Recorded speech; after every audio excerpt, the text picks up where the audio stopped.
She screamed the moment she walked into the gallery, a raw, guttural sound that echoed off white walls and polished concrete like an animal being gutted. "Who did this?" she shrieked. Cameras clicked. Guests turned. Whispers bloomed like wildfire. I didn't move.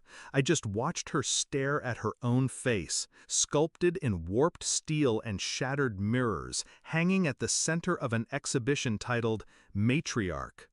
Beneath the piece, a plaque, one line: "What's loved by one can still be discarded by another."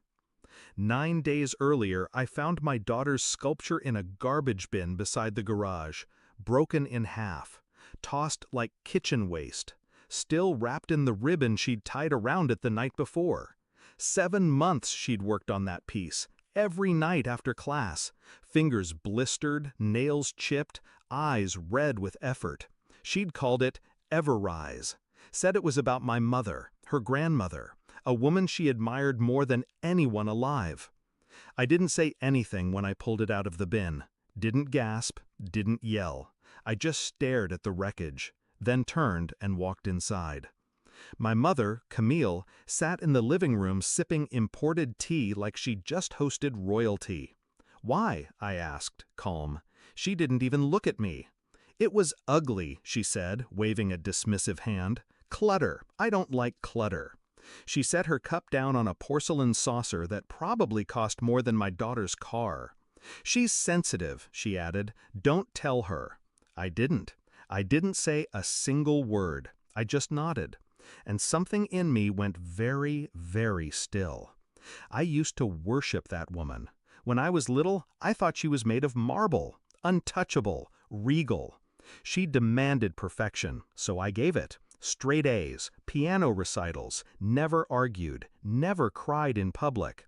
She taught me silence was strength. But that night, in the dim kitchen light, staring at that sculpture in pieces, I realized silence wasn't strength. Silence was compliance. And I had complied long enough. The next morning, I made 2 phone calls. One to the gallery curator I'd worked with before I had kids. The other to my daughter's favorite professor at the Art Institute. Then I spent the next 9 days doing what my mother never thought I was capable of, building something louder than silence. The gallery event was invite only, but my mother was the guest of honor. I sent her a custom invitation in a gold-trimmed envelope, told her it was a charity exhibit, exclusive, high society. She loves exclusive. The room was full by 6 p.m. Wine poured, flashbulbs flickered, people whispered about the centerpiece still under black velvet. Camille floated in wearing diamonds and smugness. She kissed cheeks, laughed too loudly, told someone nearby how proud she was of my daughter. I kept my distance.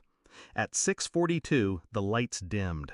The curator took the mic and introduced the featured artist, my daughter. The applause was loud, real. She walked on stage, cheeks flushed but posture tall, confident, beautiful. Then she turned to the sculpture and pulled the velvet down. Gasps. My mother leaned forward, curious. Then she saw it. Her face. Rendered in twisted iron. Cold, fragmented, framed by real photos. Family portraits sliced into strips and reassembled like a collage of dysfunction. And at the base, welded into the steel, the broken pieces of Everrise. At first, she didn't move, just stared, like her brain was still buffering. Then she read the plaque. Her mouth dropped. Her eyes shot to me. I didn't blink, didn't smile, didn't need to, because she knew. She knew exactly what this was. Not public humiliation, not art. Reckoning. She marched forward, ready to demand answers, but the professor stepped between her and the sculpture. "This is the artist's truth," he said quietly, "and it's not up for negotiation." My daughter stood beside him, chin lifted. My mother looked at me one last time. "How dare you!" I held her gaze, steady and sharp. "You taught me to be strong," I said. You just never thought I'd use it on you." She left in a whirlwind of perfume and fury. I didn't follow. The applause after she exited was polite, but layered. People get it, even if they pretend they don't. Not everyone survives mothers like mine, but some of us learn to out-create them. Later that night, my daughter sat beside me on our balcony, quiet, peaceful. "Was it too much?" she asked. I shook my head. It was true. She looked down at her hands, still calloused from the work, still healing. "She threw it out like it meant nothing," she whispered. "She did," I said, "and now everyone knows." My mother hasn't spoken to us since. She tried to call my daughter once. It went to voicemail. Then she tried a public statement, some half-hearted attempt to say she supports artistic expression, but no one bought it.